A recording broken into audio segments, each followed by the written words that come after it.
지난 31일 공개된 이코노미스트지 인터뷰에서 민주당의 이재명 대표는 한미일 협력에 이의가 없다며 일본의 국방력 강화가 한국에 위협되지 않는다고 발언했습니다. 이재명 대표에게 묻겠습니다. 그렇다면 왜 대통령 1차 탄핵소추안에 한미일 협력으로 구축한 가치 외교를 탄핵 사유로 적시한 것입니까? 2022년에는 한미일 합동군사훈련을 국방 참사이고 극단적 친일 행위라고 주장했는데 이제 극단적 친일 행위자로 전향이라도 한 것입니까? 이뿐만이 아닙니다. 이재명 대표는 변호사 시절 일본을 방문한 경험을 언급하며 일본인의 근면함, 성실함, 예의범절에 충격을 받고 결국 정치에 의해 왜곡된 관계라는 것을 알게 됐다라고도 했습니다. 정작 한일 관계를 정치적으로 왜곡해온 장본인은 민주당의 이재명 세력입니다. 죽창가를 운운하며 반일 감정을 국내 정치에 활용했던 과거를 지울 수가 없습니다. 당장 2023년도에도 이재명 대표는 일본은 환경 전범 국가, 전면전을 선포해야 마땅하다, 제2의 태평양 전쟁 등 일본을 겨냥해 외교적으로 용납할 수 없는 폭언을 쏟아냈습니다. 과거 미군을 점령군이라고 주장하더니 국제사회와 국민의 시선이 싸늘해지자 한미동맹 지지 결의안을 발의한 것도 본질적으로 마찬가지입니다. 최근 이재명 대표의 친미, 친일 발언은 오늘의 이재명이 어제의 이재명에게 손가락질하는 자기 부정이나 다름없습니다.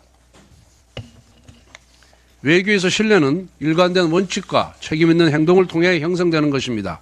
제1야당의 대표가 과거 발언과 행보를 스스로 뒤집으며 상황에 따라 입장을 바꾸는 태도는 국가의 외교적 신뢰도를 훼손하고 국제사회에서 한국의 국익과 위상을 약화시킬 뿐입니다.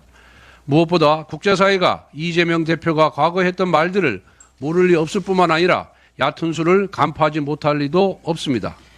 정치적 이익을 위해 잠깐 한미일 협력을 지지하는 척 해봤자 본심은 다르다는 것을 다른 나라 정부들이 모를 것 같습니까? 권력 획득을 위해 자신이 한 말을 바꾼다면 그 말은 언제든 다시 뒤집힐 수 있습니다. 어제는 세세하고 오늘은 아리까도하는 조변석계식 외교는 국민과 국제사회에 대한 기만에 불과합니다. 외교는 단기적인 정치적 이익을 위한 도구가 아니라 국가의 미래를 결정하는 중요한 원칙입니다. 이제라도 진정한 외교적 신뢰를 쌓기 위한 책임 있는 자세를 보여야 할 것입니다. 이재명 대표가 추경을 주장하면서 특히 AI 추경이 필요하다는 입장을 피력했습니다. 그러면서 민주당은 반도체 특별법 제정에는 아주 반대하는 그런 태도를 보이고 있습니다. 연구 인력의 주 52시간 원칙에 대한 예를 특별법에 반영하자는 우리 당의 주장에 대해서 그 부분에 대한 논의는 근로기준법 논의로 미루자고 이렇게 주장하고 있습니다.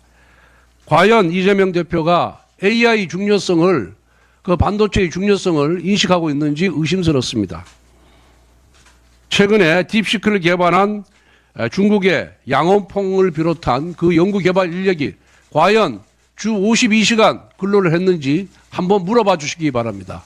주 52시간 연구 근로로서는 딥시크를 개발할래야 개발할 수가 없습니다.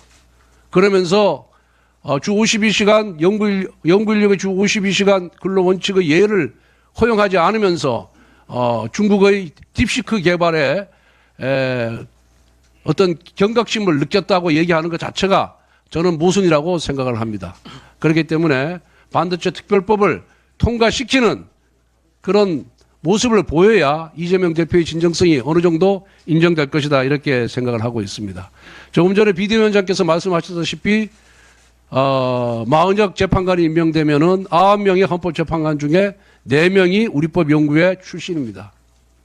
우리법 연구회가 자기들 말대로 학술단체라고 하지만은 대한민국 최고의 법원인 헌법재판소 구성원 9명 중에 4명, 50% 가까이 차지했다는 것은 우리법 연구회 출신들이 지나치게 과대대표되어 있는 겁니다. 전국 법원의 판사들 중에 우리법 연구회 우리법 연구의 후신인 국제인권법 연구회 소속 법관이 아마 10에서 15% 정도 남짓합니다. 그런데 10에서 15%밖에 안 되는 법관을 대표해서 9명 중에 4명이 헌법재판관으로 임명된다는 것은 거기에 속하지 않은 다른 법관들, 판사들을 무시하는 것이고 차별하는 것이고 이거는 지나치게 많은 수가 들어가 있는 것이다. 이렇게 해석할 수밖에 없습니다. 이게 무슨 의미냐? 결국은 문재인 정권, 민주당이 자기들과 이념 성향을 같이 하고 자기들 편을 들어줄 수 있는 사람들을 결국 헌법재판관으로 추천하고 임명했다는 것을 의미합니다. 그렇기 때문에 헌법재판소의 공정성에 의문이 제기되는 것이고 편향성을 지적하는 것입니다. 이러한 국민적인 비판을 마치 사법부의 독립을 침해하는 것처럼 폄훼하고 공격하는 것 자체가 잘못되었다는 말씀을 드립니다.